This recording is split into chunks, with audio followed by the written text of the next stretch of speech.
এই গাছগুলোর ওপর বাজ পড়ে, যার জন্য এই গাছগুলো এরকম অবস্থা। যাত্রা সব সময় সুখের হয় না, একটু পায়ে চোট পেয়েছে। ফাঁকগুলো মানে দরজা যে দুটোর কাঠের জয়েন্ট ফাঁকগুলো একদম ফাঁকা ফাঁকা, তাই এই ত্রিপলটা নিয়েছি। ত্রিপলের তলায় আবার একটা রিজেক্টেড সোলার প্যানেল ছিল, সেটা বসানো হয়েছে যাতে। Good morning Chandu. সেদিনও সকালটা বেশ হতাশ করলো। বাইরে ছিল কনকনে ঠান্ডা বাতাসের স্রোত, আর কাঞ্চনজঙ্ঘা ছিল মেঘের চাদরে। আমাদের হোমস্টে, চন্দু হোমস্টে। দিগন্তে আর কিচ্ছু নেই, কাঞ্চনজঙ্ঘা দেখা গেল না সেভাবে। পরিবেশটা ভীষণ সুন্দর।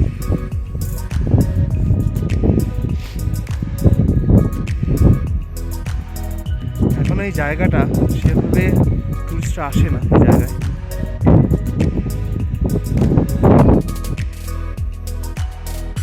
প্রবল ঠান্ডা বাতাসকে উপেক্ষা করে বাইরে অপেক্ষা করছিলাম কাঞ্চনজঙ্ঘাকে যদি একটু দেখা যায়। তবে কাঞ্চনজঙ্ঘার পান্ডিন পিককে একটু দেখতে পেয়েছিলাম। তবে কি কিছুটা আশার আলো দেখা দিয়েছিল?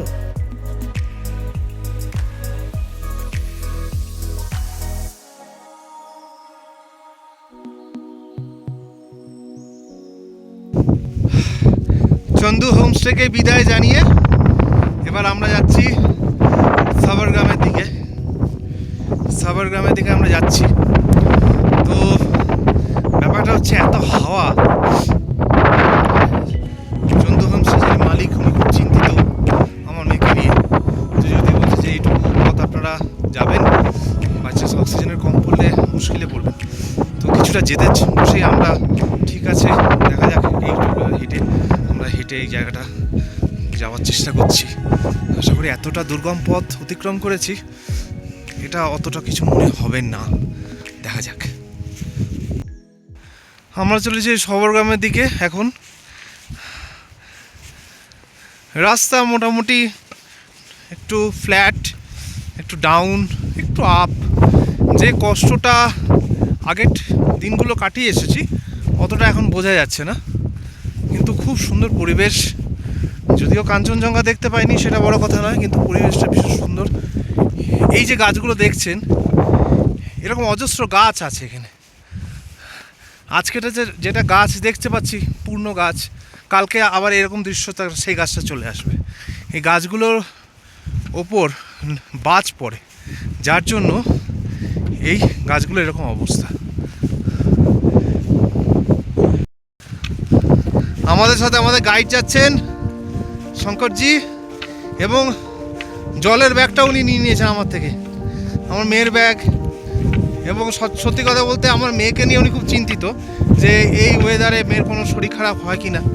এরকম একজন মানুষকে পাশে পাওয়া একজন ট্যুরিস্টদের কাছে খুব বড় সৌভাগ্যের ব্যাপার। যে হ্যাঁ, সত্যি কথা, কেউ তো ভাবে যে সবাই তো প্রফেশনাল নয়, অন্তত ভাবনা চিন্তা করে। যাই হোক, আপনারা অবশ্যই ওনার সাথে যোগাযোগ করবেন এলে, আমি তো ফোন নাম্বার দিয়ে দিচ্ছি।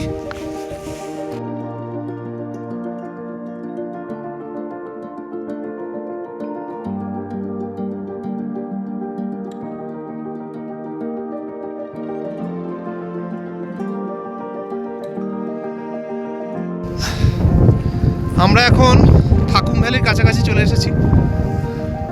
এ হচ্ছে থাকুম ভ্যালি।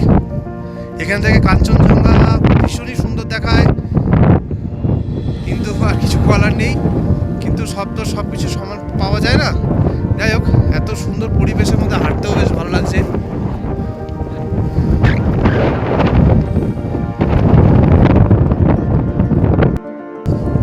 থাকুম ভ্যালি ইয়াক লজের কাছাকাছি আছি। আমাদের ইচ্ছা আছে ওখানে গিয়ে একটু চা পান করা। অপূর্ব জায়গা। কাঞ্চনজঙ্ঘাটা যদি আরও পরিষ্কার দেখা যেত পুরোটা, তাহলে আরও খুবই ভালো লাগতো। তো কিছু করার নেই। আমরা হাঁটতে হাঁটতে প্রায় থাকুম লজের কাছাকাছি এসেছি। ইয়াক লজের কাছাকাছি। এটা হচ্ছে থাকুম ভ্যালি। এগুলো চোখে না দেখলে সত্যি বিশ্বাস করা যায় না।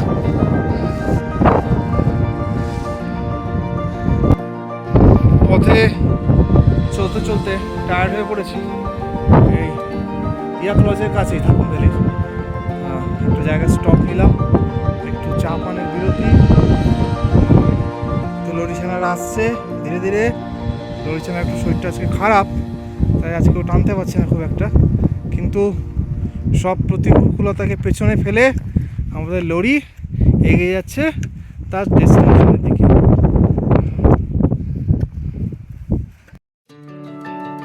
চা পান করে আবার হাঁটা। মেয়েটার শরীরটা ভালো ছিল না, কিছুটা চিন্তায় ছিলাম। তার উপর প্রচণ্ড হাওয়া, এতটাই বাতাসের তীব্রতা ছিল যে শ্বাস প্রশ্বাস নিতেও কষ্ট হচ্ছিল। তবুও সব কিছু প্রতিকূলতাকে দূরে সরিয়ে গুটি গুটি পায়ে এগিয়ে চললাম সবরগ্রামের উদ্দেশ্যে।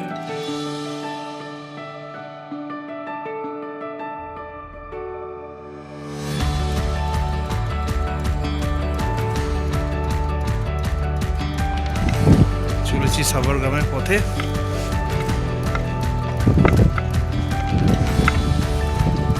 কি সুন্দর জায়গা দেখ।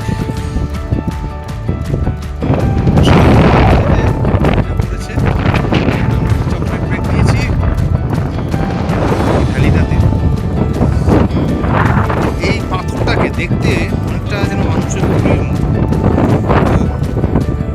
আমাদের লরি নাম দিয়েছে স্কাল ভ্যালি জায়গাটা।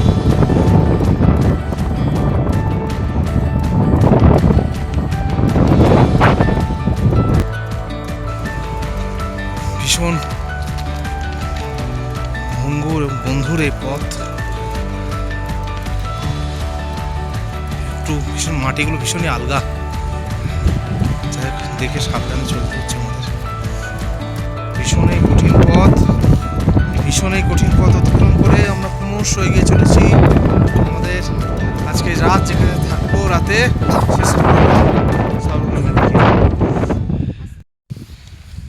যাত্রা সব সময় সুখের হয় না। একটু পায়ে চোট পেয়েছে এবং পা ব্যথা, পা কুড়িয়ে কুড়িয়ে হাঁটছে। হ্যাঁ, পায়ে বেশ লেগেওছে, পাটা ফুলেছে। ভলিনি স্প্রে, ভলিনি এগুলো দেওয়া হচ্ছে, ট্রিটমেন্ট চলছে। আমরা সবাই বসে আছি আপাতত।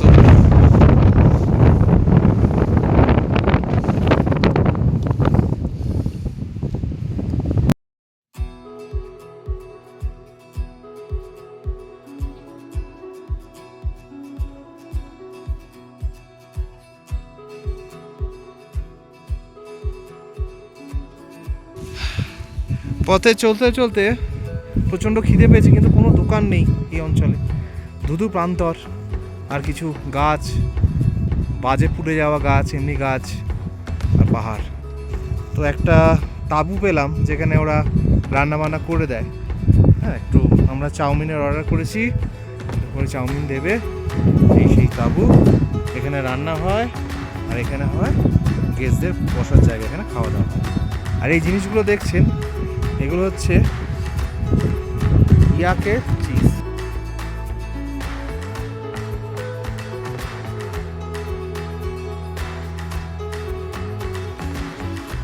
আমাদের সবরগ্রাম যাওয়ার বোধহয় এটা সবচেয়ে কঠিন পথ এখন অবধি।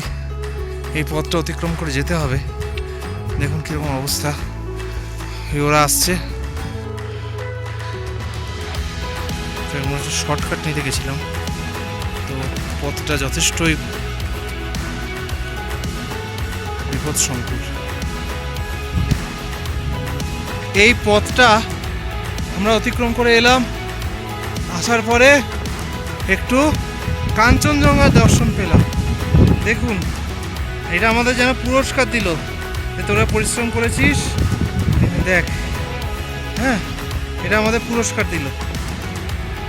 পুরোটা পাইনি, এটা ঠিক পুরো এটা আসেনি, কয়েকটা পিক দেখতে পেয়েছি মাত্র, কিন্তু এইটুকুই আমাদের কাছে অনেকটাই।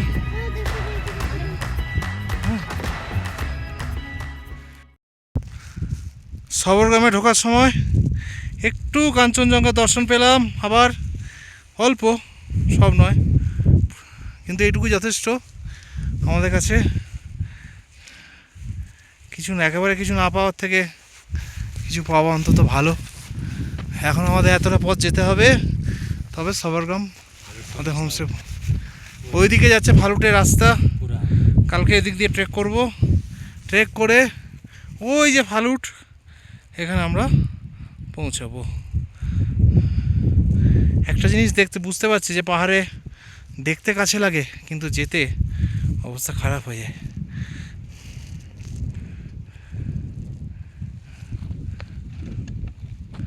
আপাতত আমরা সবরগ্রামেই আছি। আমাদের হোমস্টেতে এসে পৌঁছালাম। Sabargram forest department, Darjeeling forest department সম্ভবত, আমি পরে জানাবো এটা। সেই হোমস্টেতে এসে পৌঁছালাম। আচ্ছা, কিছুক্ষণ আগে সবরগ্রামে এসে পৌঁছেছি, কিন্তু এখন পর্যন্ত আমরা রুম পাইনি। কিছু টেকনিক্যাল ফল্ট ওদের হয়েছে। যাই হোক, দেখা যাক কখন কি সমস্যাটা মেটে। এই হচ্ছে সবরগ্রাম থেকে সবরগ্রামের দৃশ্য, অপূর্ব সুন্দর।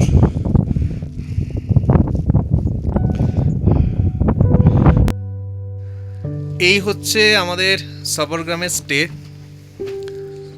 এই ছোট্ট একটা ঘর, মানে রাতটুকু কাটাবার মতো। রুটি শুয়ে আছে, একটা টেবিলও নেই। এই দরজাটাকে প্লাস্টিক দিয়ে আটকানো হয়েছে যাতে ঠান্ডা বাতাস না ঢোকে। টেবিল ফেবিল কিছু নেই, ব্যাগপত্রগুলো সব এখানেই ফেলে রাখা হয়েছে। যারা অ্যাডভেঞ্চার ট্যুরের মানসিকতায় আসেন তাদের জন্য ঠিক আছে। যারা ফ্যামিলি নিয়ে আসবেন ভেবেছেন যে একটু আরামে থাকবো, তাদের কাছে কিন্তু এই হোমস্টেটা তাদের জন্য নয়।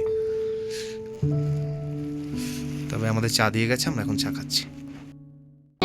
আমরা সবরগ্রামে যে হোটেলে এই হোমস্টেতে রয়েছি আর কি, সেখানে একটু গান বাজনা করছে সেখানকার ছেলেরা।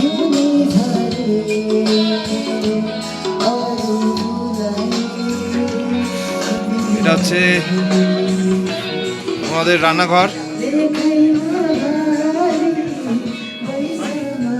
এই কাঠের জালে সবসময় হ্যালো হ্যালো উনি এখন এই হোমস্টের দায়িত্বে রয়েছেন আর কি, এই সবরগ্রামের পাসাংজি।